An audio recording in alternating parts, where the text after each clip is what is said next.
નમસ્કાર, weather analysis સાથે હું છું પાયલ અને ગુજરાતમાં અને આમ તો દેશભરમાંથી ચોમાસાના વાદળો અત્યારે ગાયબ થતા દેખાઈ રહ્યા છે.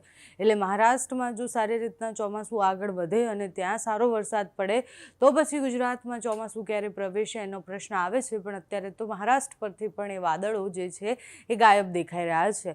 હવે ચોમાસું ગુજરાતમાં ક્યારે પ્રવેશશે એની તારીખો અને બધું જ હવામાન વિભાગ એ ટૂંક સમયમાં જાહેર કરશે. અત્યારે જે સ્થિતિ છે, અલગ અલગ સિસ્ટમો જે બની રહી છે એની અસરો થઈ રહી છે અને સાથે જ વેસ્ટર્ન ડિસ્ટર્બન્સની સિસ્ટમ અને બંગાળની ખાડીમાં બનેલી સિસ્ટમ એની અસરને કારણે ગુજરાત અને આમ તો કહેવાય કે મહારાષ્ટ્રમાં પણ ચોમાસું નથી દેખાઈ રહ્યું. તમે જુઓ કે આજે સ્થિતિ આખો જે દરિયાકાંઠાનો વિસ્તાર છે, અત્યારે જે તારીખ છે 16 તારીખ, એ પ્રમાણે અત્યારે તો ચોમાસું ગુજરાતમાં પ્રવેશી જવું જોઈતું હતું, કારણ કે 15 તારીખ એ ચોમાસાની પ્રવેશની તારીખ હતી. પણ હજુ સુધી ગુજરાત તો નહીં પણ મહારાષ્ટ્રના પણ અડધા ભાગમાં ચોમાસું નથી. એટલે જુઓ તમે કે ત્યાં ક્યાંય જ વાદળો ચોમાસાના દેખાઈ નથી રહ્યા.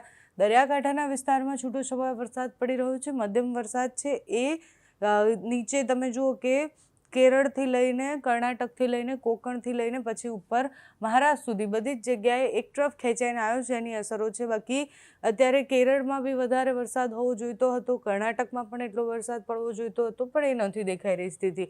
એટલે ગુજરાત નહીં, આખા દેશભરમાંથી ચોમાસાના વાદળો જે છે ગાયબ થયેલા દેખાઈ રહ્યા છે.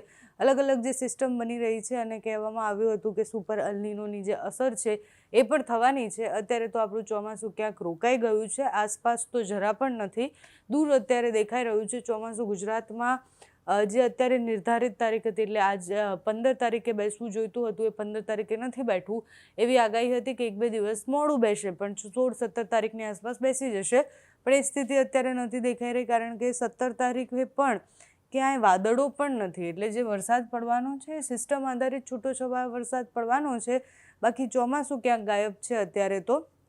દક્ષિણ ગુજરાતથી લઈ અને દરિયાકાંઠાના વિસ્તારો અને બધી જગ્યાએ 18 તારીખની આસપાસ વરસાદની સંભાવના છે. બંગાળની ખાડીમાં બનેલી સિસ્ટમ ધીરે ધીરે આગળ વધી મહારાષ્ટ્ર તરફ જશે અને પછી ગુજરાત પર એની અસર થશે. પણ હજુ સુધી મુંબઈથી લઈ અને મતલબ મહારાષ્ટ્રથી લઈ અને ગુજરાત સુધી ક્યાંય જ એ ચોમાસાના વાદળો, એની સિસ્ટમ કે પછી એની અસરો નથી દેખાઈ રહી. ધીરે ધીરે આ પ્રી મોન્સૂનનો જ વરસાદ આપણે માનીએ તો પણ 19 તારીખ સુધીમાં ગુજરાતના અનેક વિસ્તારોમાં છૂટોછવાયો વરસાદ પડવાનો છે. પણ ચોમાસું ક્યાંય નથી દેખાઈ રહ્યું. એટલે આખો આ દરિયાકાંઠાનો અરબી સમુદ્રનો જે આખો પટ્ટો છે એ દરિયાકાંઠાના પટ્ટે ક્યાંય જ વરસાદ નથી દેખાઈ રહ્યો. આ એક ગંભીર બાબત છે, કારણ કે આ વખતે એવી આગાહીઓ કરવામાં આવી હતી કે જે સમય હતો, જે 15 તારીખ છે, કે જે સમયે ચોમાસું બેસવું જોઈતું હતું એ સમય સુધીમાં ચોમાસું બેસી જશે. તમે જુઓ કે આપણે આ હવામાન વિભાગ જે આગાહી કરે છે કે કઈ તારીખ સુધીમાં ચોમાસું બેસશે, તો એમાં 8 થી 15 સુધીમાં તો હજી મહારાષ્ટ્રના આટલા ભાગમાં પહોંચ્યું છે ચોમાસું.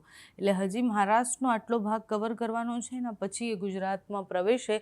અને મોટાભાગે એવું કહેવામાં આવતું હતું કે 15 તારીખની આસપાસ એ ગુજરાતમાં પ્રવેશી જાય, પણ અત્યારે એવું નથી દેખાઈ રહ્યું. 10 તારીખની આસપાસ પણ મહારાષ્ટ્રમાં ચોમાસું નહોતું પહોંચ્યું. 8 થી 15 સુધીમાં અહીંયા સુધી ચોમાસું છે અને હવે અહીંયા મોન્સૂન બ્રેક લાગી ગઈ છે.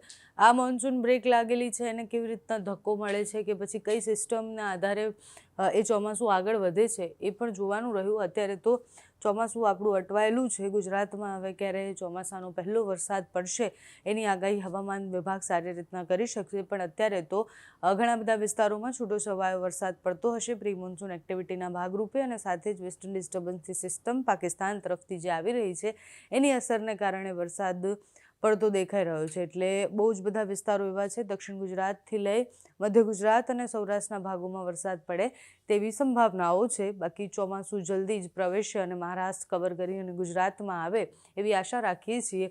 તમારે ત્યાં કેવું વાતાવરણ છે અમને કમેન્ટ્સમાં જણાવજો. અત્યારે આ વિડીયોમાં બસ આટલું. જો તમે અમને યુટ્યુબ પર જોઈ રહ્યા હોય તો સબસ્ક્રાઈબ કરજો, ફેસબુક પર જોઈ રહ્યા હોય તો ફોલો કરજો, અમારા વિડીયોને લાઇક અને શેર કરજો.